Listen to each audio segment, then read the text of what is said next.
अस्सलामुअलैकुम my dear PhD fellows. ये video जो है मैं बना रही हूँ फॉरेस्ट प्लॉट के इंटरप्रिटेशन के लिए। आपको पता है कि फॉरेस्ट प्लॉट जो है हमारा मेटा एनालिसिस में इस्तेमाल होता है ग्राफिकल रिप्रेजेंटेशन के लिए, तो इसको हम स्टडी करते हैं। सबसे पहली बात, आप साथ साथ पॉइंट्स लिखते चले जाएं। ये तकरीबन आपके मोर देन 10 पॉइंट्स बन जाएंगे जो कि आपके कंप्लीट फॉरेस्ट प्लॉट को जो है वो डिस्क्राइब कर रहे होंगे।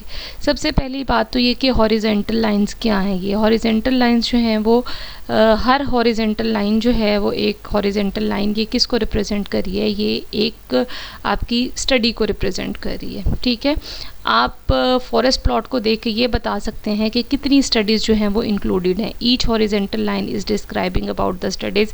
ये वाली जो हमारी स्टडी है इसमें 28 लाइंस मौजूद हैं जो कि ये बता रही हैं कि 28 स्टडीज़ आर इंक्लूडेड। ठीक है जी। इसके अलावा जो है हम जब अपने फॉरेस्ट प्लॉट को देखते हैं हमें उससे भी पता चल जाता है कि कौन सा सॉफ्टवेयर इस्तेमाल किया गया है मेटा एनालिसिस को करने के लिए।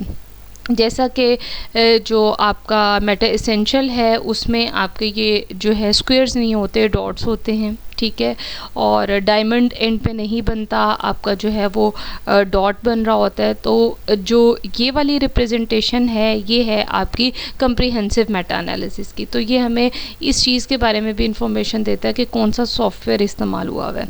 फिर यहाँ पे कुछ डिटेल्स जो हैं वो ऑलरेडी जो है मौजूद होती हैं। इसने स्टैंडर्डाइज्ड डिफरेंस इन मीन्स जो है वो इस्तेमाल किया है इस प्लॉट को बनाने के लिए। इसके साथ साथ उसने कॉन्फिडेंस इंटरवल जो है वो 95% है इस स्टडी का। ठीक है, ये हमें यहीं से डिटेल पता चल गई है। फिर उसके साथ साथ जो है ये प्लॉट देख के हमें पता चल रहा है कि इसने रैंडम इफ़ेक्ट मॉडल इस्तेमाल किया है। कैसे पता चल रहा है? क्योंकि इन स्टडीज़ में जो वेरिएशन है वो बहुत ज़्यादा नहीं है, बहुत क्लोज स्टडीज़ हैं। ठीक है, जब स्टडीज़ में वेरिएशन बहुत ज़्यादा हो तो कॉन्फिडेंस इंटरवल ज़्यादा होता है, तो फिर हम देख के बता सकते हैं कि ये जो है हमारा जो है वो रैंडम इफ़ेक्ट नहीं, फिक्स इफेक्ट यूज़ हुआ है। जब हमारा कॉन्फिडेंस इंटरवल जो है वो कम होता है तो हम बता सकते हैं कि ये वाली स्टडीज़ जो हैं वो रैंडम इफ़ेक्ट को इस्तेमाल कर रही हैं। फिर ये देख के हमें ये पता चल रहा है क्योंकि स्टडीज़ आर क्लोजली रिलेटेड, तो इनमें हेट्रोजेनिटी जो है उसका एलिमेंट बहुत कम है, क्योंकि जो इनमें कॉन्फिडेंस इंटरवल है, ये लाइन की जो लेंथ है, each line length is representing the confidence interval. कि कॉन्फिडेंस इंटरवल जो है वो बहुत ज़्यादा बड़ा नहीं है, यानी बहुत इन लाइंस को, साइड लाइंस को जो है वो क्रॉस नहीं कर रहा। Confidence interval is not too much wide. ठीक है जी। इसके साथ साथ जो है ये हमें समरी इफ़ेक्ट जो है वो हमारी लास्ट रो में आ रहा होता है, जो कि हमें समरी इफ़ेक्ट बता रहा होता है। ये इफ़ेक्ट जो स्क्वेयर्स जो हैं हर स्टडी के वो इफ़ेक्ट साइज़ बता रहे हैं, और ये डायमंड जो है ये हमें बता रहा है समरी इफ़ेक्ट। ठीक है, अब हम आ जाते हैं थोड़ा सा इस समरी इफ़ेक्ट को डिफ़ाइन करते हैं।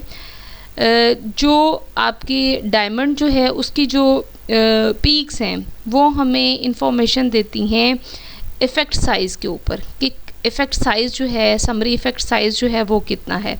और जो हमारी जो राइट लेफ़्ट जो हमारी इसकी लेंथ जो है वो हमें ये बताती है कि कॉन्फिडेंस इंटरवल कितना है।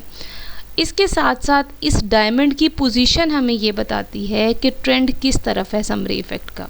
ठीक है, ये वाली बातें आपने सुन ली। अब एक दफ़ा जो है आप वर्टिकल लाइंस को अंडरस्टैंड कर लें, फिर जो है हम दोबारा समरी इफ़ेक्ट को देखेंगे।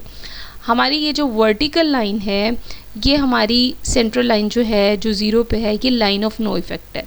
ठीक है, इससे आपकी जो लेफ़्ट साइड है वो हमें ये बता रही है, जो कि नीचे मेंशन है, आपके लेबल्स मेंशन है, फेवरेबल ट्रेडिशनल क्लास।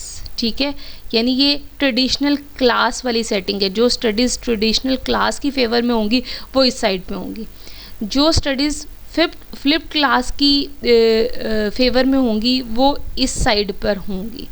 तो आप देखें कि ज़ीरो से जो है -1 की तरफ या लेफ़्ट साइड के ऊपर स्टडीज़ का जो है वो रुझान कम है, और राइट की तरफ जो है वो स्टडीज़ का रुझान ज़्यादा है, जो कि हमें ये बताएगा कि favour in the flipped classroom या ट्रीटमेंट की तरफ जो है इसका इफ़ेक्ट ज़्यादा है, यानी इसकी पोजीशन जो है हमें ये बता रही है कि फ्लिप्ड क्लासरूम की तरफ जो है वो ट्रेंड बन रहा है। और हमारा जो डायमंड है वो भी पॉजिटिव साइड पे मौजूद है, पॉजिटिव एक्स एक्सिस की साइड पे मौजूद समझ लें है, राइट साइड पे मौजूद है।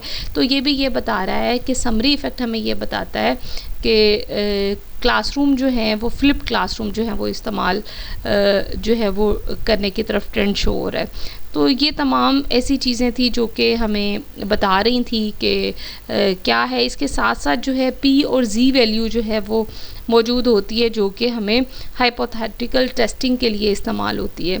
और अगर हमारी P वैल्यू जो है 0.05 है तो हम कह सकते हैं कि रिज़ल्ट्स आर सिग्निफिकेंट। ठीक है, तो इस हिसाब से जो है आप इंटरप्रिटेशन कर सकते हैं अपने फॉरेस्ट प्लॉट की। Thank you so much.